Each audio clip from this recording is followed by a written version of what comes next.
Hi, I'm Michele Hill from DisruptED TV, and this is a great episode with James Murray, also known as Murr, from the Impractical Jokers. Hi, James. Hi, good morning. How are you? Good morning. I am so excited, as I said off camera to James, that I would love to say that I've been a watcher of the show, but I haven't, but I subsequently have gone back and watched some episodes, but my kids are so excited because this is something that they just love your show. So I have to ask, I know that you're part of a group called the Tenderloins. How did you get that name? The guys and I are lifelong friends. We met when we were 13 years old in high school.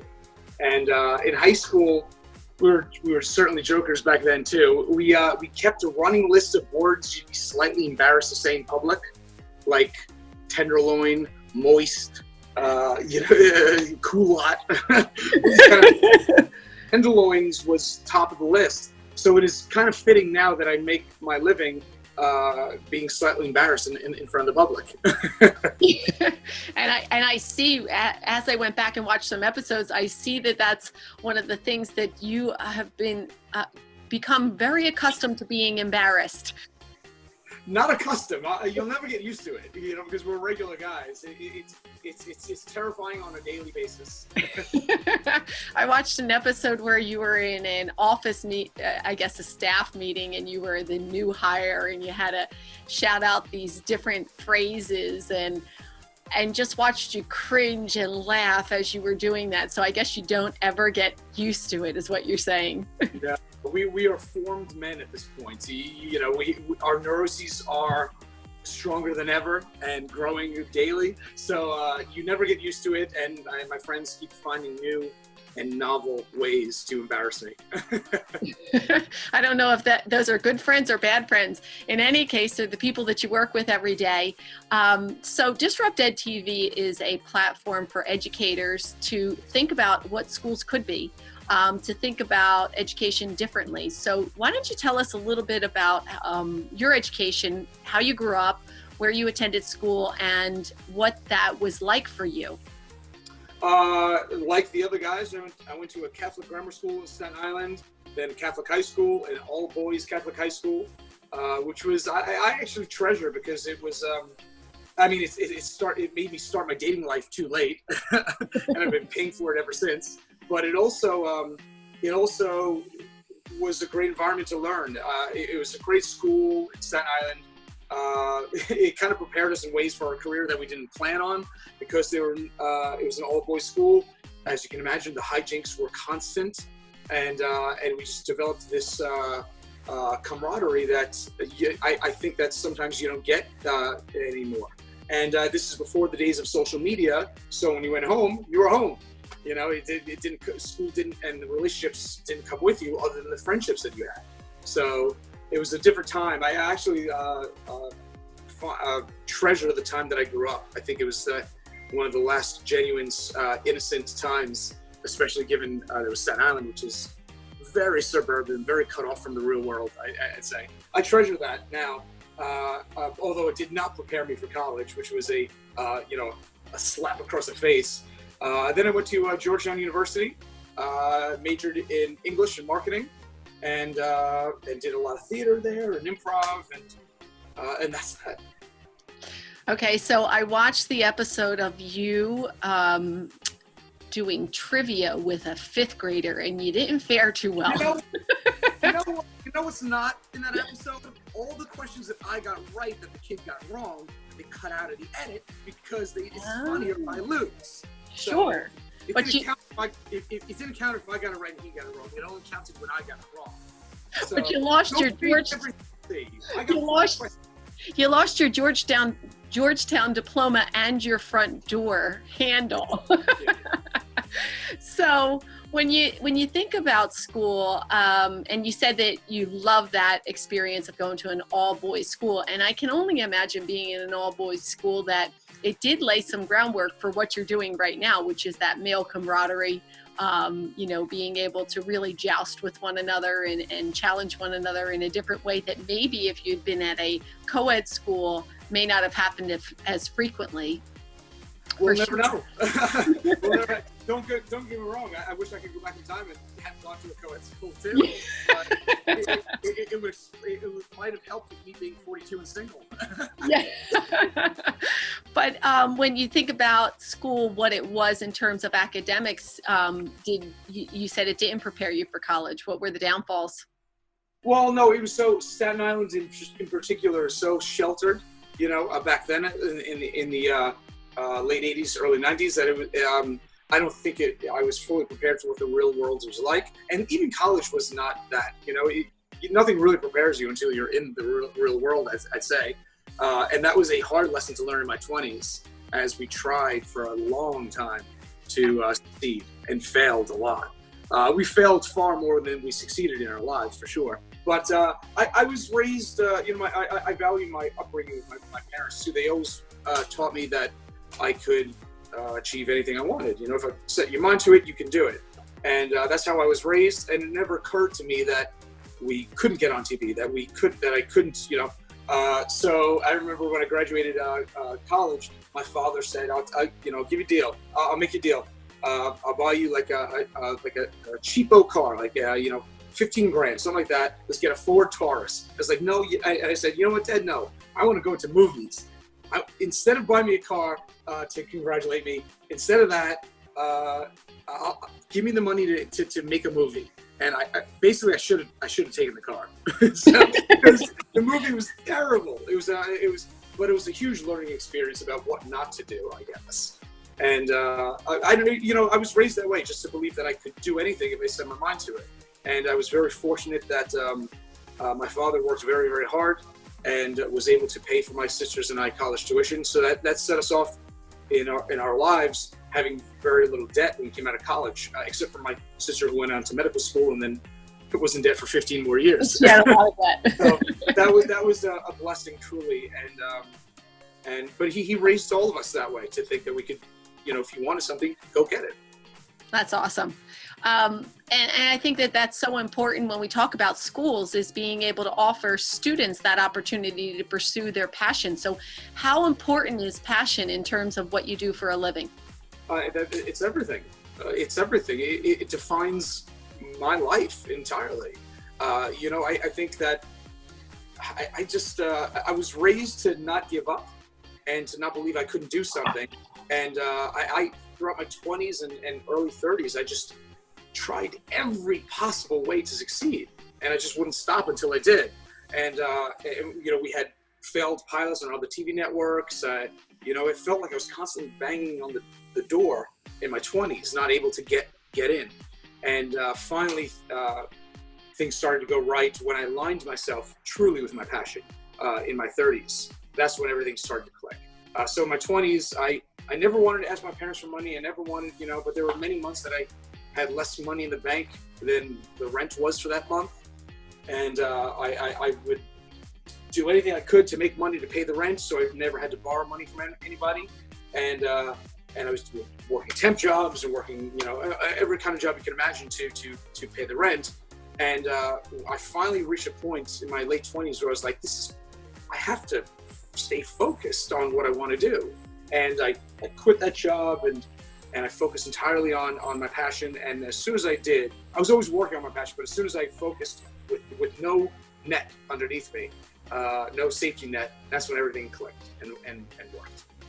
So what advice would you give somebody who's very much like you, where they're trying to make ends meet, they have a passion, but they don't have the liberty to really pursue it, but they know that they eventually want to get there, but all the distractions that come into play and all the commitments that they have, what's the best method you have, or best advice, I would say, that you have to give somebody that is absolutely in the same place you were? There's a couple things I've learned in life. One is hair is not forever. Hair today, gone tomorrow. The other things I've learned are if you love something, work at it, get great at it, and that's important. Don't stop until you get great at it. And if you love it, keep doing it. And don't let other people, whether they be friends or loved ones or family members or strangers, don't let other people limit or define your success for you. And those are important distinctions, because you succeeding makes other people feel bad about them giving up their own passions in their lives. So there are these limits put on you by everything around you, by your rent, by old friendships, by colleagues that you work with. There are limits put on you, and you don't even realize the limits that they're trying to put around you. Those are not real. Those are put on you. You can choose like that to ignore them and to push past them. So don't let other people limit or define your success for you. So defining your success is different. Define your success is, so you succeed in one area and people say, that's it. You're great at that, do that. Again, somebody else is putting a limit on you. And they're defined, you're successful in that area, don't try to do something else. So for example, the Jokers movie is a great example. So the TV show, we're in season 8 now with the TV show. The TV show is doing very well. Thanks to our fans and how much they love the show. And the tour's going well. It's very easy to stay in that world. And then we wanted to always do it in Impractical Jokers movie. The pressure for us not to do the movie for years, it took years, even at our level, to overcome. Because stick with what you know, stick with what you're good at. You guys are great at the show, just do that. Well, we're creative guys. We want to keep pushing ourselves and our own limits. So it took 4 years to get the movie off the ground. It comes out in theaters next year. And good job. When you watch this interview. But it took 4 years to get it off the ground. I wrote a book, Awakened, a thriller. I wrote the book 14 years ago. I spent a year of my life writing this thriller, it's horror. Action-packed, fast-paced. It's like the best summer beach reading you'll ever have. I spent a year writing it. At the end of the year, I sent it out to every publisher. It got returned to me unopened. Nobody would even read it because I didn't have an agent or a manager or a lawyer. It was unsolicited. 14 years later, I sent the same book in to HarperCollins. They bought the trilogy from me. So the same thing is like, people are like, well, why are you writing horror now? Why are you doing thrillers? And my argument to them is that there are no, what's his name? The author. Walt Whitman said, I am large, I contain multitudes. Why limit yourself? Keep pushing, push yourself. Don't let other people limit or define your success for you. I love that. I absolutely love that, because we think we know what success is, and we often correlate success with money. And so a lot of people search a career that's going to pay a lot of money. I'll have students that say to me, well, how much does it pay? Because if it doesn't pay, I'm not going to do that. And I'm thinking, yeah. But if you really love it, it doesn't feel like work. So yeah. Not only that, but think about this. Hopefully, I was raised in Catholic schools. That being said, it's flip of a coin whether there's something after this, right? Who knows? Yeah, we all hope. We all hope. But nobody has proof one way or the other. We believe, we hope, what have you. The only thing you know for sure, the only thing truly you have is not money, it's not love, it's not your hair. It's the only thing truly you have is time. That's it. That's it. And nothing is promised after this. You know you have hopefully 80 years or so, which is so quick. So you better make sure that if the 3/4 of your life you spend doing something, aka work, better be something you love, because otherwise it's a waste of your most valuable commodity, which is time. And for me as an educator, I always think to myself, what's my why and what will my legacy be? And so all the money in the world, unless you spend it doing something altruistic and meaningful, doesn't make your life automatically better or interesting. So for me, my legacy has always been what I've done for my students and how I impacted education. And you said the key word, impact. It's all about impact. I remember I had a kind of like a wake up moment in college. I went into the bookstore and I had this overwhelming feeling of sadness, because you see these thousands of books, of which in your life you'll get to read 1/10 of them, if that, maybe not, right? Of all these cultures and vast troves of knowledge that you'll never have, and you just can't consume that much, in history and experience, and you can't have, you'll never get to experience it. And I was like, my gosh, what it comes down to, and I had the same feeling. I'd go to like Times Square, and I'd be sitting there, and the first TV show I ever created was a comedy show. I sold it to A&E about, it's kind of like a people watching kind of show. It's very, very funny. And it struck me years ago. I'd go to Times Square and I'd look around and say, I will never know, like a bookstore, I will never know 99.9% of these people. So how can I, as a single person, as one guy, impact as many lives as possible? That's what it comes down to. Isn't it the whole purpose of life to improve the human condition, to leave things better? And it doesn't mean you need to get on TV. It means that if you're a parent and raise the best kids possible, you're impacting the future in that world, and you be the best you can be. If you're on TV, you make the best impact you can, influence as many people as possible. And I like to think that we are, I always wanted to impact everyone, and my goal is to, you nailed it right on the head, the why. Like, try to leave Earth better afterward than when it was before. Well, I think it's safe to say that you are impacting millions by the popularity of your show and hopefully the popularity of your movie coming out.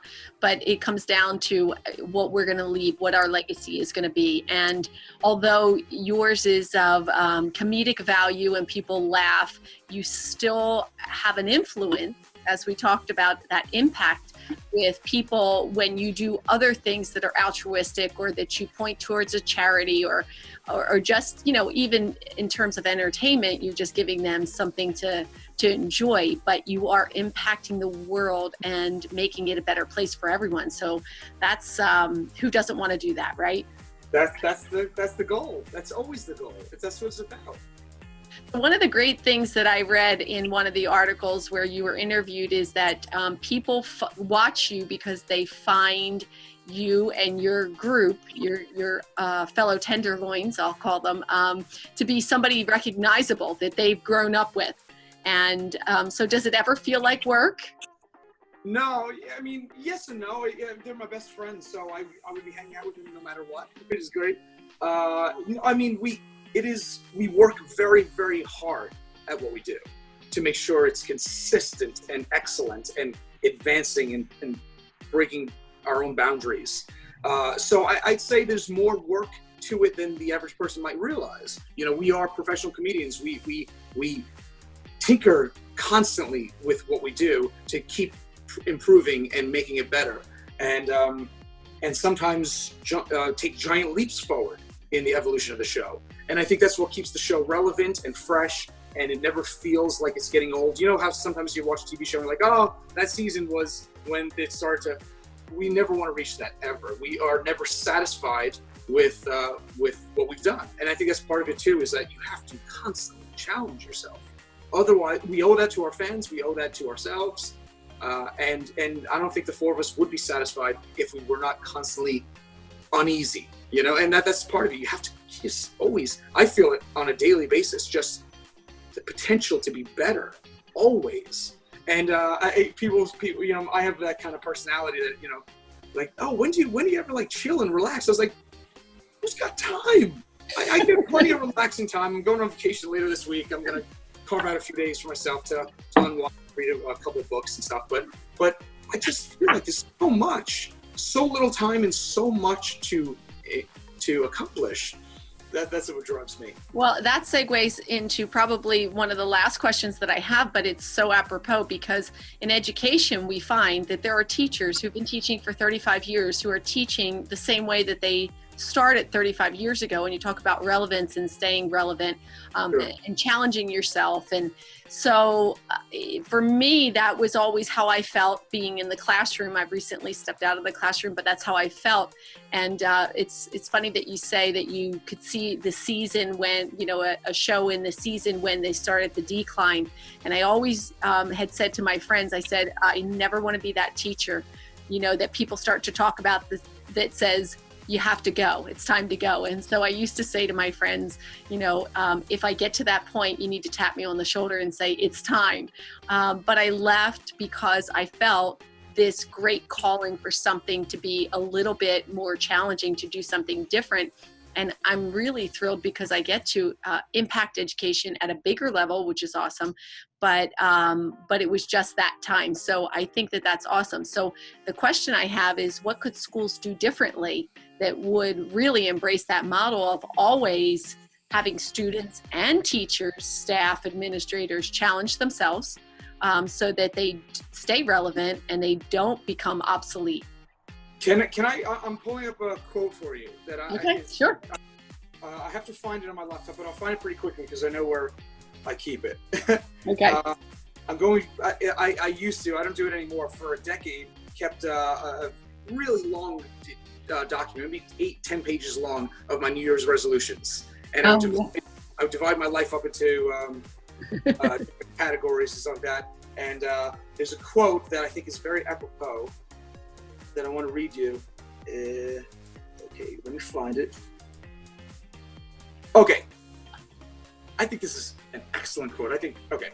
When more complex problems in life are being considered, you want to be able to ask, 1, what is everybody presuming to be true here? 2, what is the box within which everyone is thinking?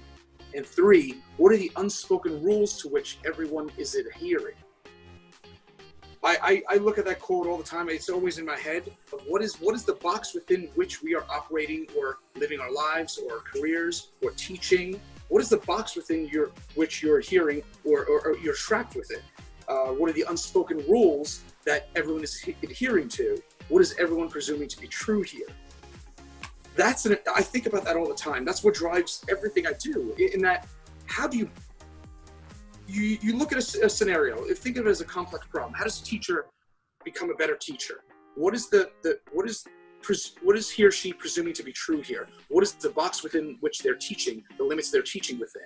And then the challenge for a teacher is to think, how do I break those rules in a way, or think out the simpler way of saying it is think outside the box, I guess, is the simpler way of saying that. But it's important because the more complex the situation is, the more rules you're adhering to, and you don't even necessarily realize the walls and the rules you're operating within.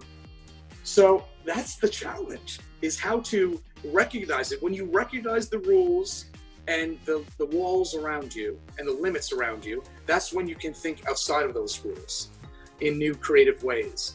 I used to teach improv and sketch comedy.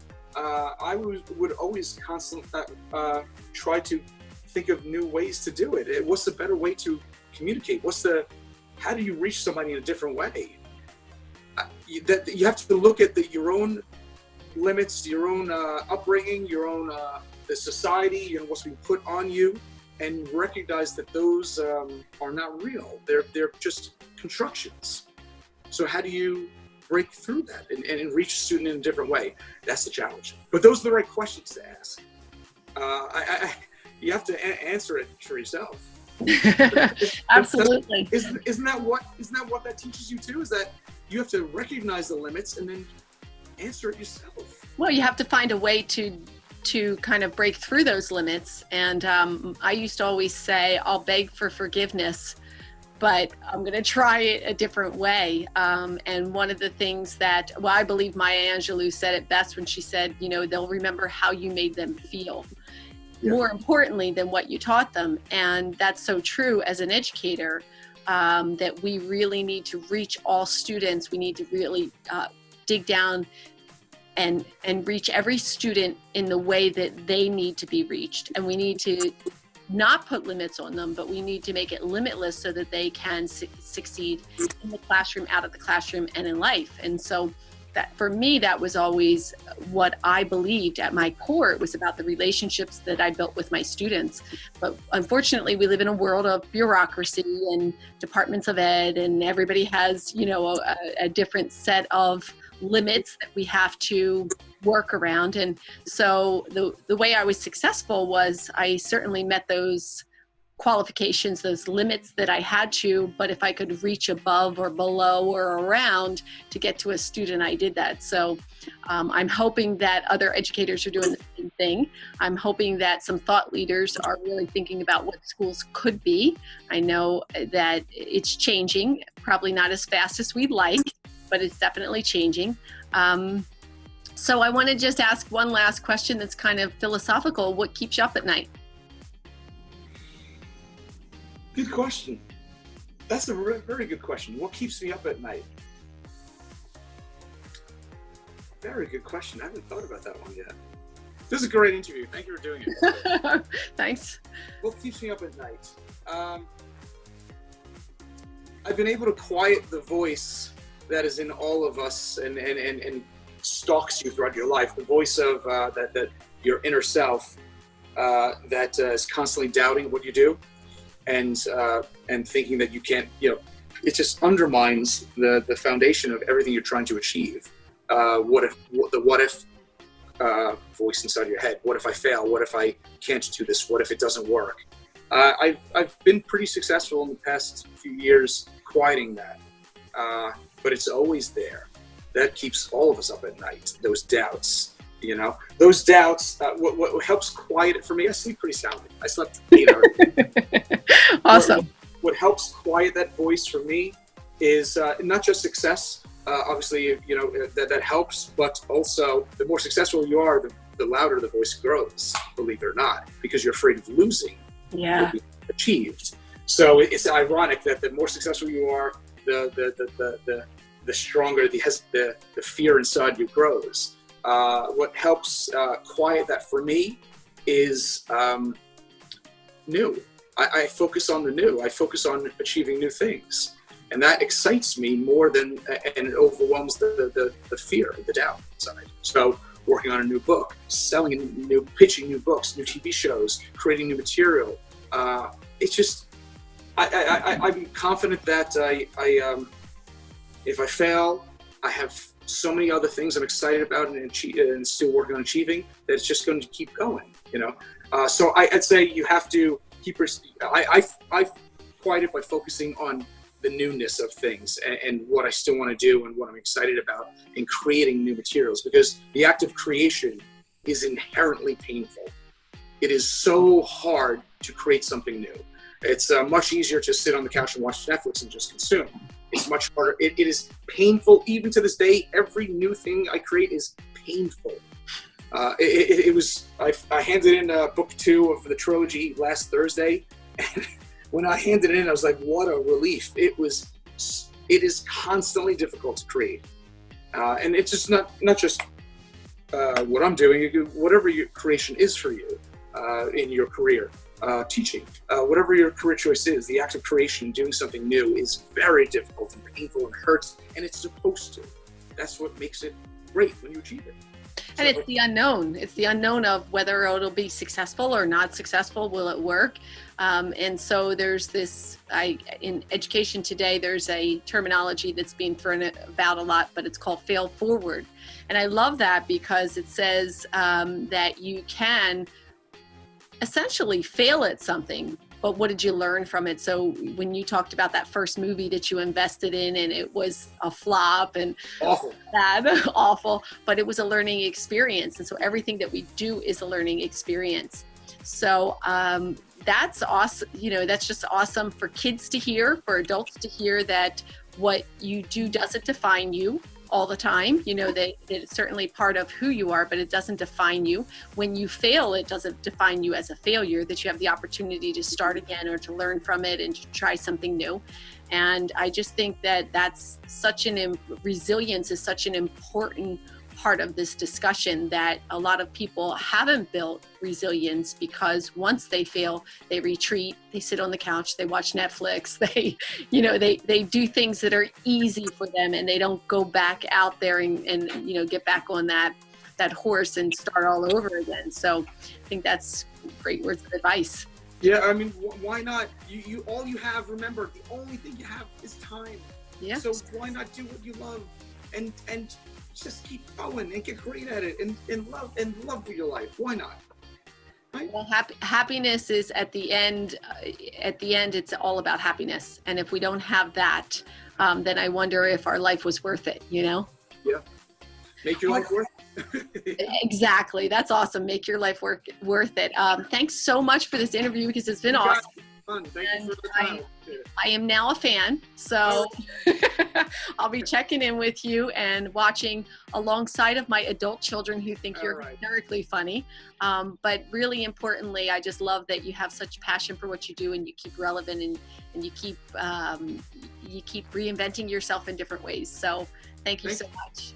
It was great to talk with you. Thank you, Michelle. All righty. Enjoy. Have a great day.